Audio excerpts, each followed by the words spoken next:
All right, what's up, ladies and gentlemen? We are back here. It's a new football season, college football week one, and we are back here again as your backyard bookies. Scott, it's a new season. We got new rules. There's punishments involved. We are putting ourselves on the line this year. Yeah, we last two seasons we really haven't had any consequences for our horrible picks. Especially last year. I apologize to all the millions of fans out there that we have. Our picks were horrible, so we decided to cut it short. Didn't really feel like grinding every week and giving you bad picks, so we're coming back strong this year. We're gonna hold ourselves accountable a little bit. If we have a bad pick, we're going to kind of go against each other week to week and then month to month, and maybe have some special things for you guys out there. But yeah, we have a new format, and Pete will probably explain that right now. Well, no pressure. We got about 1,200 more subscribers this time around than we did last year. But let's just go through the new format. We simplified things, making it easier for people to follow. We're going to be picking 3 games each week, standard, 1 point for each game, spreads and totals, so over-unders and your spreads. We're also going to throw in a prop bet each week. You get your prop bet. That's going to be worth another 1 point. And then our big one here, we got our underdogs each week. Minimum plus 200, you can get a point for each 50 they go. So if they're plus 250, 2.5 points. I think the maximum we set is 3.5 points. So we can pick bigger dogs, but max you can get is 3.5 points. So basically you could lose every other bet and you'll still have a winning week if you nail your underdog, which is usually how betting goes sometimes. And then after each month, we are going to break out the loser of each month. We'll have to take a spin on the wheel of pain.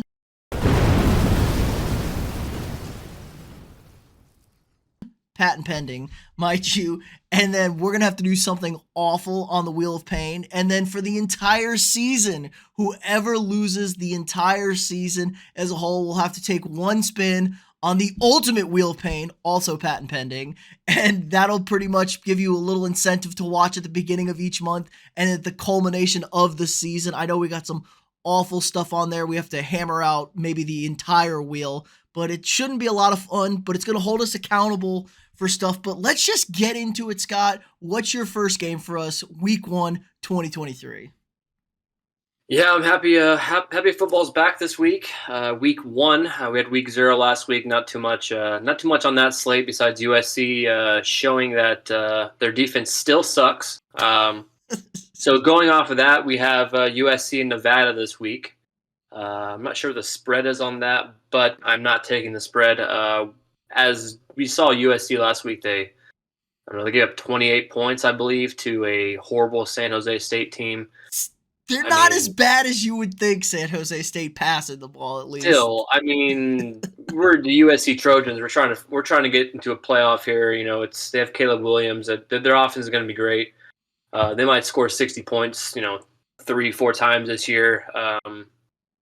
But I really do like the number at 66. I could see Nevada scoring 3 scores, put the 21 up there, and then USC taking care of the rest. Caleb Williams has a bunch of new weapons. Branch, I forgot what his first name is, but Branch, the freshman, is going to be a little stud, a little Jordan Addison looking guy. But Caleb Williams is the man. He's going to be probably the Heisman race again. But 66 points, I think they can cover that, especially because their defense is just atrocious. I was at the Cotton Bowl this year, and I'm not even sure that team was even coached before that game. It was the worst thing I've ever seen. But offense seems to do a good job, and if they suck on defense and offense is great, that means points. So 66, I'll take the over on that one. See, I looked at this number. I do like USC here. It was a little too big for my taste. I think Lincoln Riley can name a number, and that's what they'll score on offense. So they could easily throw up a 50 burger if they want to.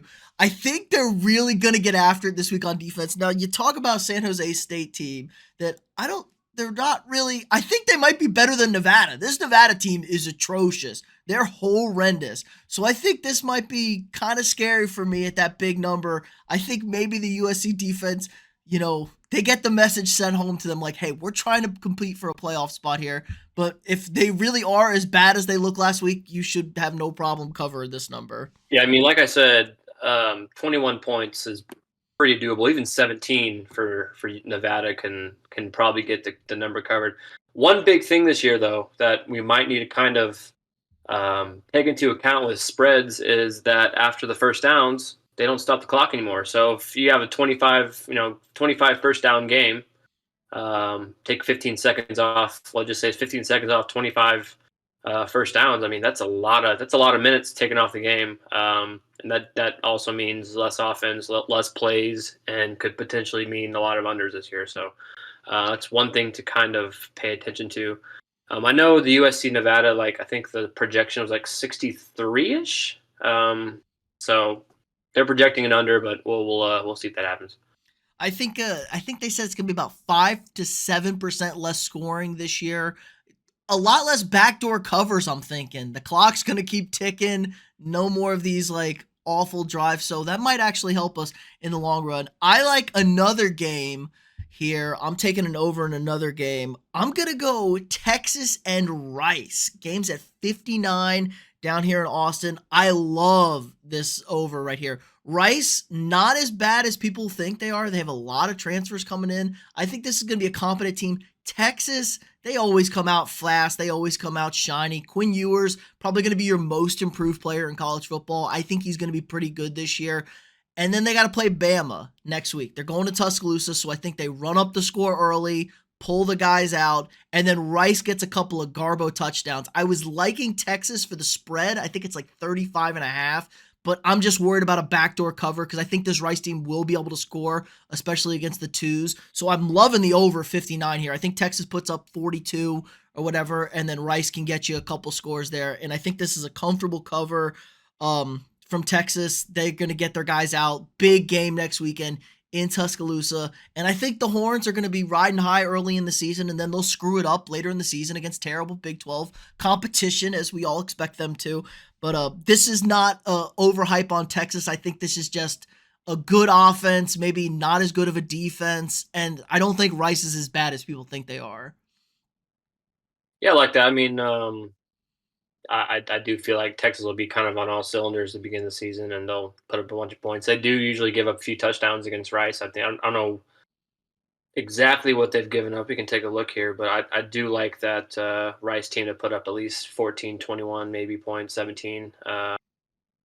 Just take a look here. Head to head, we have last year was 58-0, but before that was 48-13, 42-28. So if that continues, then that looks good. Both unders the last 2 years. So I mean, overs have looked good the last 2 seasons. I'm sure that was also an over in 15 when they played. That was looks like 70 points. So I'm sure that was an over as well. So over is kind of a.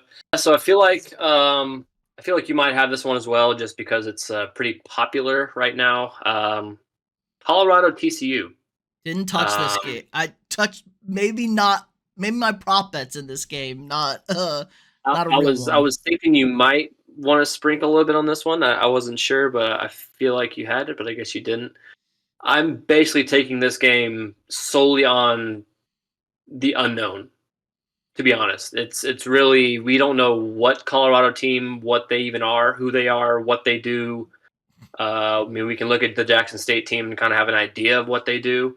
They're the two, their two main offensive weapons are now in Colorado, so we can kind of get an idea of what they do. They did well at Jackson State. They probably won 10 games, 10, 11 games. They went to a bowl game. In the over in national championship games for them, though. Yeah, but they went to a bowl game. That was what the Constellation Bowl or whatever it's called. It's the Celebration Bowl. It's the Black National Championship. Scott, I don't like this. You need to know these things. But go on. Constellation Bowl. I like that better. That does sound nice. Yeah, so I'm going to take Colorado plus 21 just because purely on the unknown. Max Duggan's gone. He's backing up Justin Herbert. Maybe he might not actually. He might have got cut. Probably unemployed at this point. Yeah, maybe unemployed, but he was backing up Justin Herbert, maybe third string in LA. But literally based off of the unknown. 21 points is a lot of points. I don't know. Dion with 8 toes. I feel like he can, maybe get a close game against TCU. TCU is a tough team though, so we'll see what happens. I do like the 3 touchdowns though. I think they probably keep it around this number 21 to 28. I mean, Colorado's bad. You're not going to turn this team around right away. I mean, you're bringing in guys from Jackson. This ain't Jackson State. This is Division I college football. This is Power 5. This is a team that just went to the playoff. Now TCU decimated on offense. I mean, they essentially lost everybody on the offense. I don't think they were too hammered on the defense. Obviously, they lost a few guys here. Um, I do not trust this Colorado team. I've been very anti Dion on the. I think he's good for college football, but it's going to be a rude awakening, I think, for these guys the first few weeks. This number might be overvalued here. I would kind of like TCU if I was going to bet this game.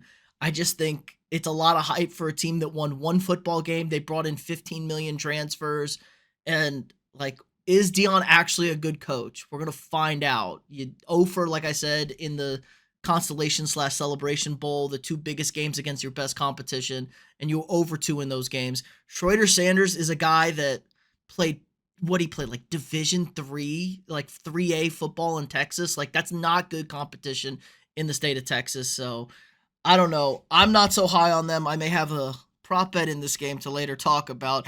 My next game, I'm stuck between 2 games here. I got to leave one of these games out. I've been going back and forth. I'll go honorable mention here. Ohio State laying the 30 against Indiana. Indiana's beat them twice in like 60 years, once in the last 40 or something like that. I think Ohio State has a good game, but I'm actually going to go with Louisville. I'm going to swallow 7 in the hook against Haynes King and the Georgia Tech offense. Louisville just hired a new coach. They finally got a coach that feels like they've been desperately trying to get ever since Bobby crashed that motorcycle up there. I like this Louisville team. They're going to run the football, not necessarily the most explosive offense, but they've been abysmal. Honestly, Louisville football used to be kind of a good team every year. They were good with Teddy. They were good with Lamar. And then they kind of fell off, and they were horrid. They've been horrid the last few seasons.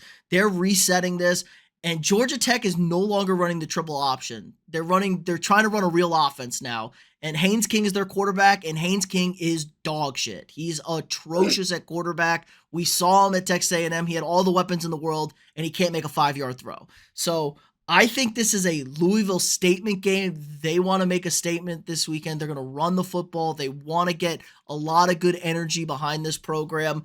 I think I don't love the hook, but I think they could blow this thing out of the water, because if Georgia Tech can't get the offense going at all, they're not going to score. It's just going to be anemic, pathetic, terrible. This could be a little bit biased here, but I can't trust Haynes King running an offense that's not even the triple option. I'd feel more comfortable if they were running the triple option, because he can kind of run the ball. They're trying to run a spread offense, a professional offense these days, and I think they're going to really struggle with this one.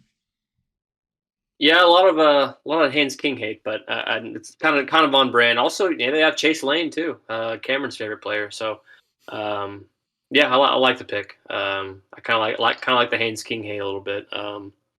We'll just see if our team, our A&M team, is Didn't good want this to year. touch. I actually love I want A&M nothing this to do with that weekend, either. but I don't want any part to do. 38's that's too strong for my liking with a big game against 38 with Miami. what is it, like a 54 total or something? Like, no, I don't want anything. Yeah. I want nothing to do with that. And they got But Miami next week. Another kind of, we'll get our starters out of this game. Game's over. yeah. We got to save stuff. So, all right, what's your third and final regular pick for us? So you're gonna love this pick. So it's right on brand for the program. Oh, an Iowa under. Northwestern and Rutgers is Oh. playing in just an absolute battle in New Jersey. It's going to be a tough one. Probably going to be a really tough game to watch. First game of the season, probably a bunch of freshmen out there. I don't know who the quarterbacks are, but all I know is it's Big Ten football in New Jersey. Rutgers is actually a 6.5-point favorite, which is pretty shocking. For me, I'd probably take Northwestern money line. That'd be my money line pick, but it is plus 190.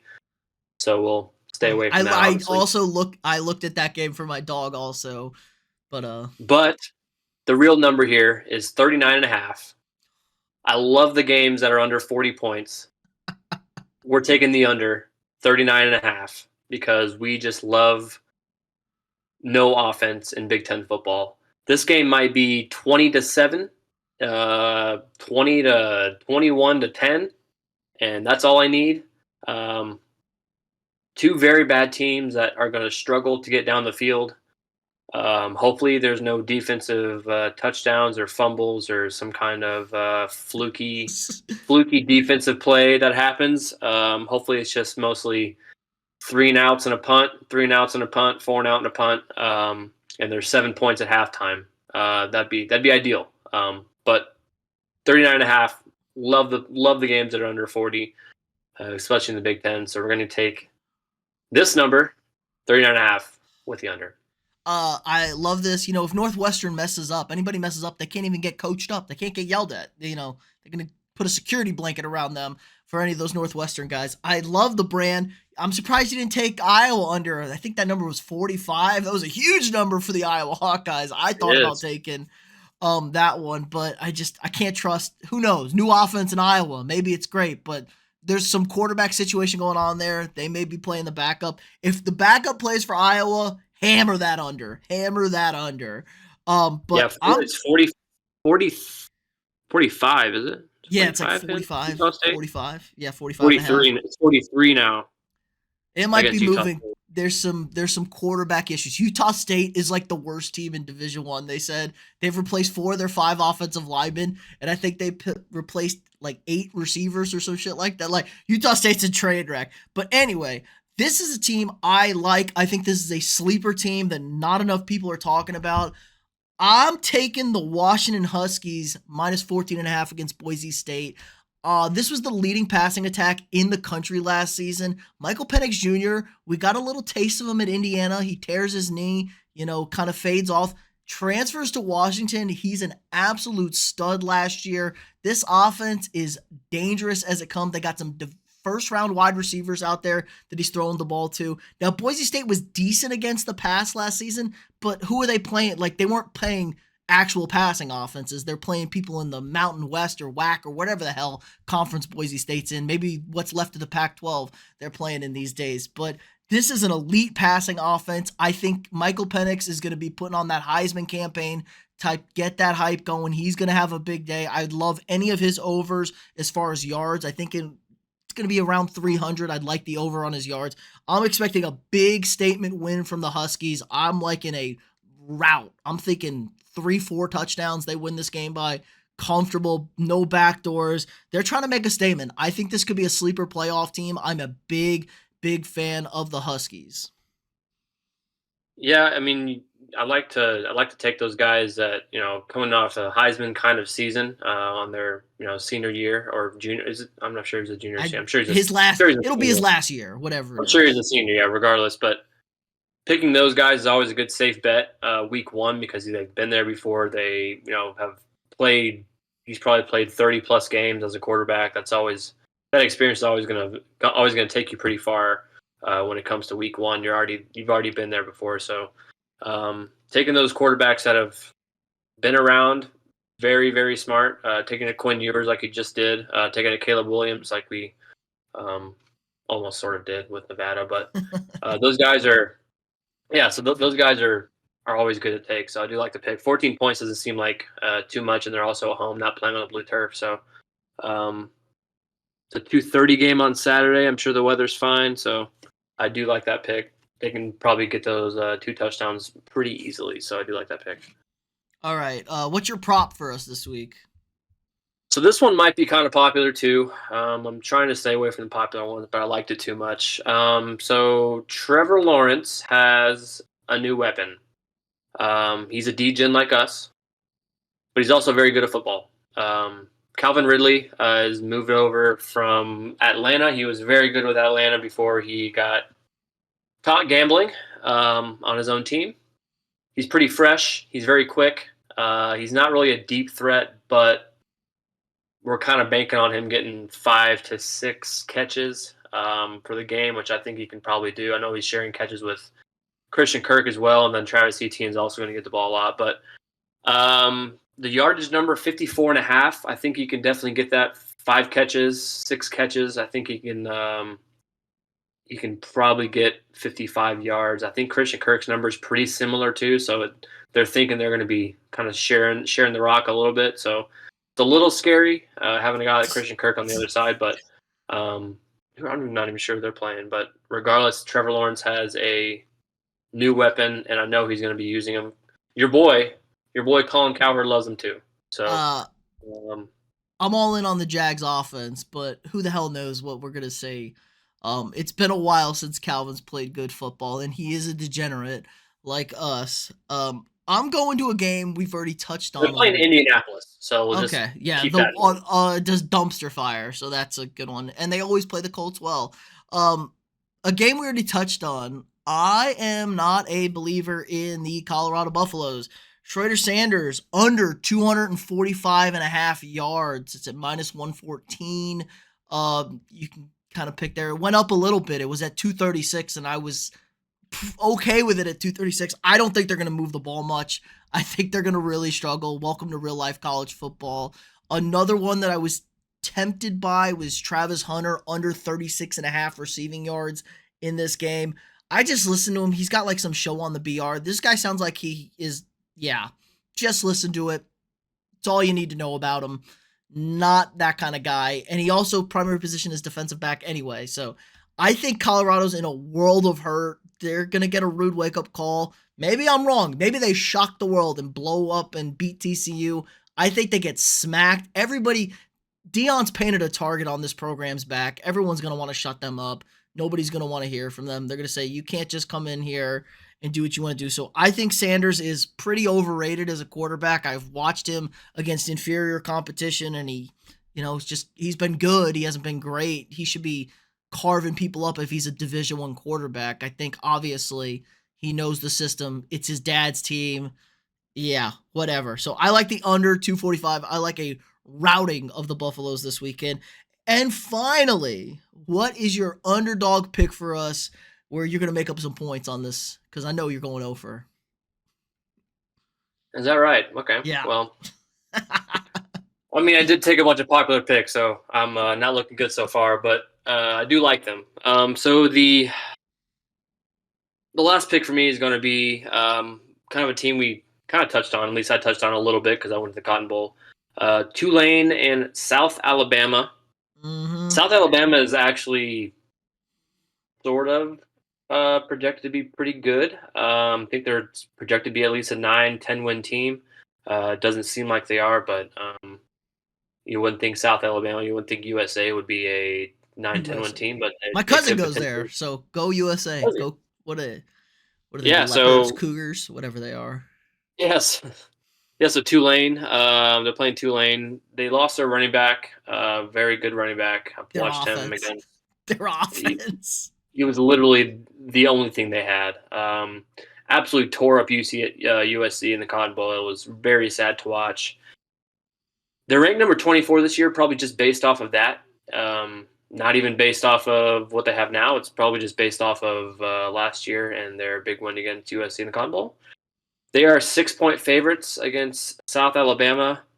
Currently went down. I had it at plus 210 for South Alabama, but went down to plus 200. So we're right on the 200 mark. I am taking South Alabama, 2-1 favorite, solely based on losing their guy, and they're just not as good as that was a fluky. That was a fluky game and a fluky season. I don't think that's going to happen again. Ranked 24th. That's a little high. So I love this pick, honestly. Like you said, I think Tulane is super overvalued. They're not a good football team. They lost their entire offense, and you can't replace a guy of that quality it was like it's just you don't do that at Tulane. This isn't Alabama, where there's always another guy down the pipe. So I love this. Alabama, USA, I think they beat UCLA last year. They upset somebody who was ranked, I think, on the road. They won one of those weird games. So I love this pick. As a whole, I think Tulane is super overvalued. Way, way, way too much of recency bias. This is not the same football team that is playing. I got a similar number. I got a plus 210 here, but this is a team, one of the 4 teams left over in the Pac-12. We'll call it the Pac-4 at this point. The Cal Golden Bears, 6.5-point favorites. They're traveling to Denton, Texas to take on your Mean Green of North Texas. It's going to be 102 degrees. Cal's in shambles with their program. Who knows what the future holds? They may just get rid of sports. Those book nerds may just quit on sports. They don't have a future home for them. It's a 3:00 kickoff in Denton. It's gonna be hot. Those northern Cal guys are gonna melt in the Texas sun. I think it's supposed to be 102 there.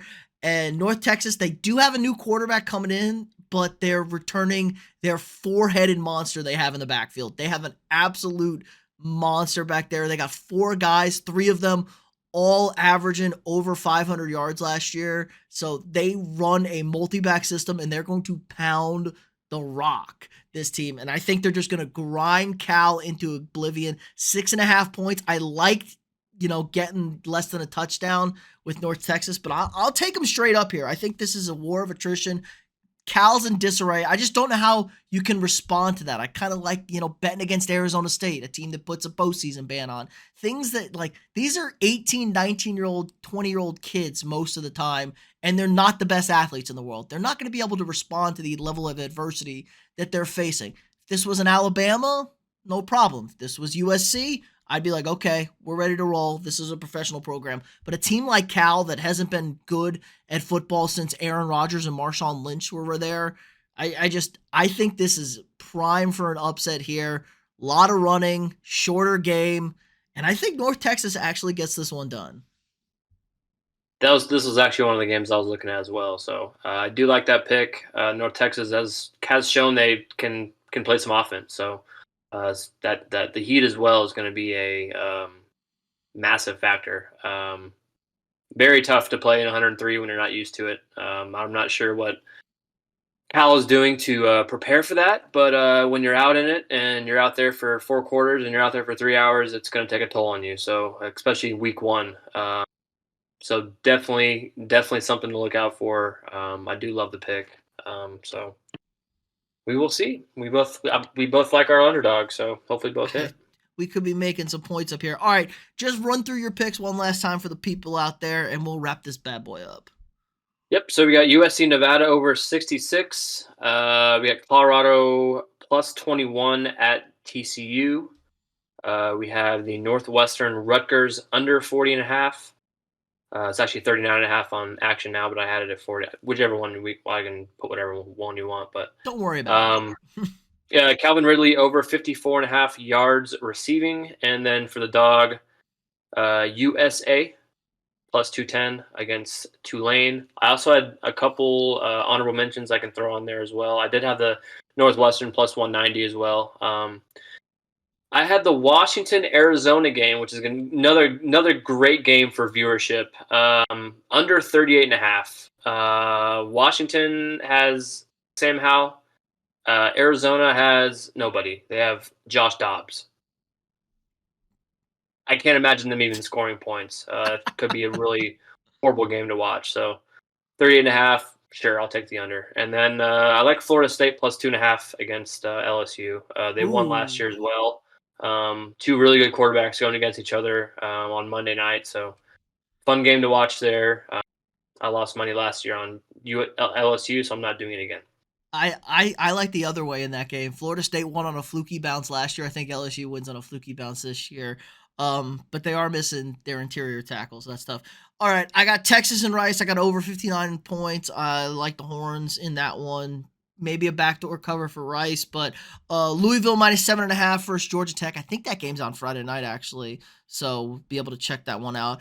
And then Washington minus 4.5 against Boise State. Michael Penix Jr., sleeper Heisman, Washington sleeper playoff team. I got Schroeder Sanders under 245.5 yards. Yeah, I'm anti-Buffalo hate over here. And I got your UNT Mean Green over the Cal Golden Bears in a lovely, cool 103-degree Texas afternoon. Love it. All right. All right. That'll do it for us this week. We'll have the scores up next week. Hopefully I am winning by all the points and Scott is losing by all the points because I'm not trying to take a spin on the wheel of pain. But that'll do it for this week. Remember, like this video, subscribe to the channel if you're not already, share this video with your friends, and we'll see you guys next week. All right, let me know what you guys think in the comments below. I want to hear from you all what your thoughts are on this. Like this video, subscribe to the channel if you're not already, share this video with your friends. It really helps the channel out a lot. If you want to support the channel more, click that join button or hit the link in the description and sign up for a channel membership. You get a lot of cool emojis and badges and stuff when you can use in our live streams during Monday Night Football games or any live streams. You get cool member shout outs, member only live streams. It helps support me, allowing me to make more of this great sports content for y'all. Again, like this video, subscribe to the channel, share it with your friends. Thanks for stopping by, and I'll see y'all tomorrow.